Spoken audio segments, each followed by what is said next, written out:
and welcome to the Times of India. You're watching Global Pulse with me, Neha Khanna. In a move unlike anything the world has seen before, Australia has enacted a law banning children under the age of 16 from having accounts on major social media platforms.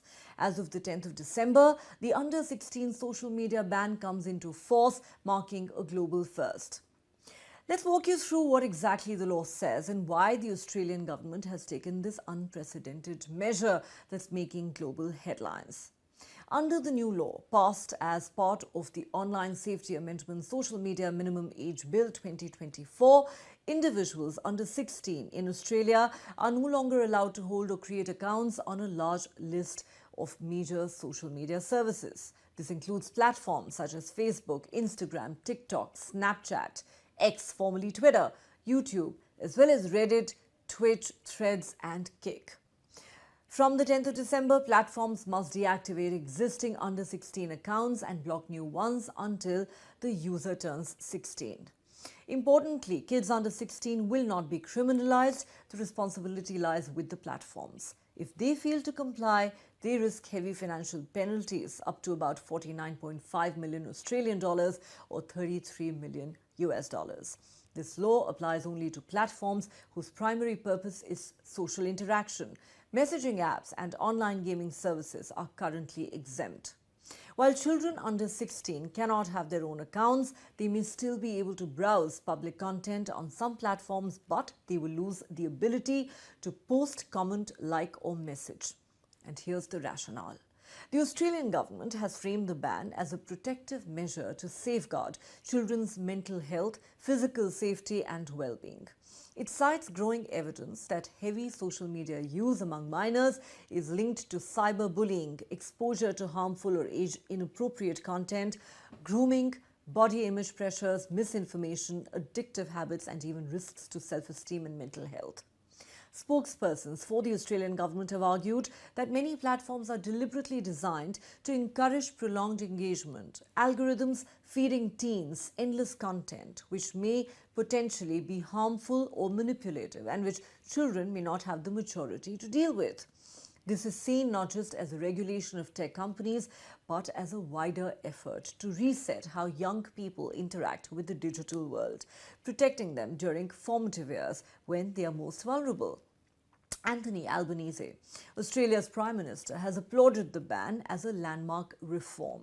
He described it as a victory for families and for the welfare of children, saying the digital world should not come at the cost of children's mental health or development. In one public statement, he urged teenagers to take up constructive offline activities such as reading, learning music and sports rather than spending time online. The government emphasises that the aim of this legislation is not to punish young people but to offer them a safer environment and reduce what it sees as harmful overexposure to social media at a sensitive age. Many parents and child safety advocates have welcomed the ban. Some have expressed relief, especially those with younger children, viewing it as a safeguard that would reduce exposure to cyberbullying, inappropriate content and pressure from social media. They say the law gives parents more control over how and when children enter the online world. Child advocacy groups who had long campaigned for stricter protection see this as a historic step, a moral and practical response to decades of growing concern about youth mental health and digital exploitation. But as you can imagine, not everyone is happy. Among teenagers and digital rights advocates, there's considerable heartburn and pushback. Some young people argue the ban silences their voices and robs them of spaces for self-expression, creativity, community building and social connection. Critics warn that the new law may make children more vulnerable by pushing them to unregulated or less secure platforms or to circumvent the ban altogether rather than actually protecting them. Some also argue that social media, when used with awareness and parental guidance, can be a tool for learning, self-expression and digital literacy, and banning it outright for under-16s might hinder their ability to develop these skills in a world that demands them. There are also concerns about fairness, that children from disadvantaged backgrounds may lose access to communities, peer support, educational resources or creative outlets they previously had online. So how will this ban work?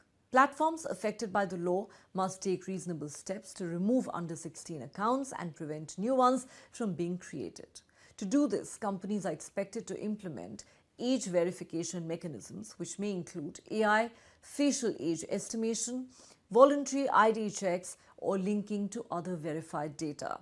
However, the law does not require every user to be age-checked individually, nor does it guarantee that all under-16 users will be caught immediately.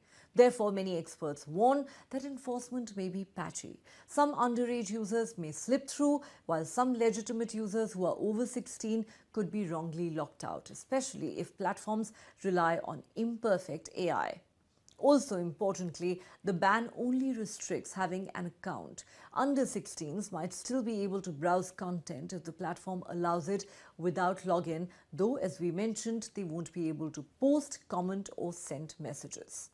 Australia is the first country to enact a blanket under-16 ban on social media accounts, but many other countries already have age-based rules or are tightening regulations. For instance, in some European countries, children need parental consent to use social media until a certain age. In parts of the European Union, platforms require parental consent for minors under 16 when processing their personal data, though the age threshold can vary by country.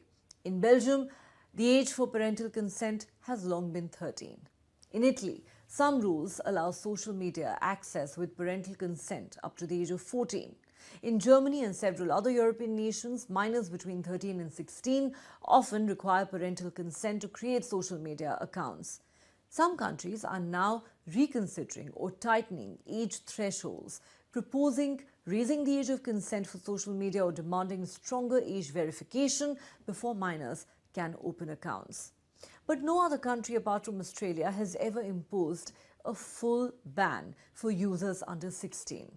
Not counting North Korea, of course, which has a near total ban on social media for completely different reasons. Australia's decision, therefore, is bold and historic, standing out in a world still wrestling with how to protect minors online. For many parents, child safety advocates and policymakers, it represents long overdue action, a recognition that social media isn't just neutral tools but systems designed around engagement, often at the expense of young users' mental health and well-being. Yet, the ban also raises some questions. Will it deprive young people of digital literacy and online community? Could it push them towards less regulated corners of the internet, or worse, encourage fake age sign-ups? And how effectively can platforms enforce age checks without overreach or accidental exclusion of legitimate users? Other countries will be watching closely. Australia may end up as a pioneer or a cautionary tale.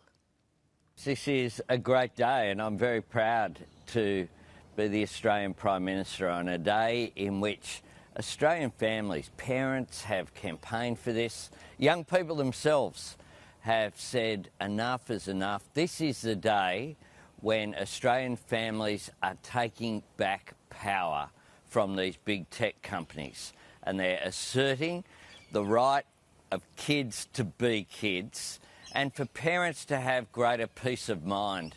So this is a proud day. It won't be simple. It'll be a difficult period. Going through any transition is, of course, but we also want to have those discussions between parents and teachers and young people and to engage. This is a very important reform. Well, it is an absolutely momentous day where we've been talking about this policy. It started as a juggernaut in South Australia and across New South Wales, became a federal reality, and so many of us have been working hard to make this reality and to make this a success for our kids. We've got to remember that's exactly what we're doing this for, and of course there will be teething issues, and kids will be ingenuitive and they'll find their ways around it, but the way that we're looking at compliance and enforcement is around systemic failures. And I 100% believe that these companies... So, look, I think it is good for the fact of what our kids are seeing these days. So, you know, it's pretty horrendous what's on social media. So, you know, the more we can save and prevent those kind of risks towards our kids, the better, I think. I'm not going to lie, she's pretty upset about it. You know, like with my daughter, she's quite a fit little kid, so she does her netball and stuff. So she's pretty upset about it, but she's like, well, I can at least concentrate on my own personal goals and her health. So I suppose she's a little bit in between at the moment. Well, as a young Australian, as a 15-year-old, we already think that, we don't have a say in things. We do what we're told, we'll listen, and we're teenagers. That's how that's not how it should be. But we don't go do whatever we want.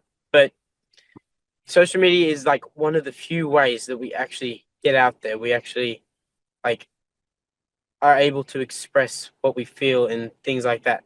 You can definitely do that in person, but what about someone who's, socially has social anxiety, and they're not comfortable to go out in those places, but they feel safe to be able to talk to people over the phone? Then, without social media, I don't think they would be able to socialize.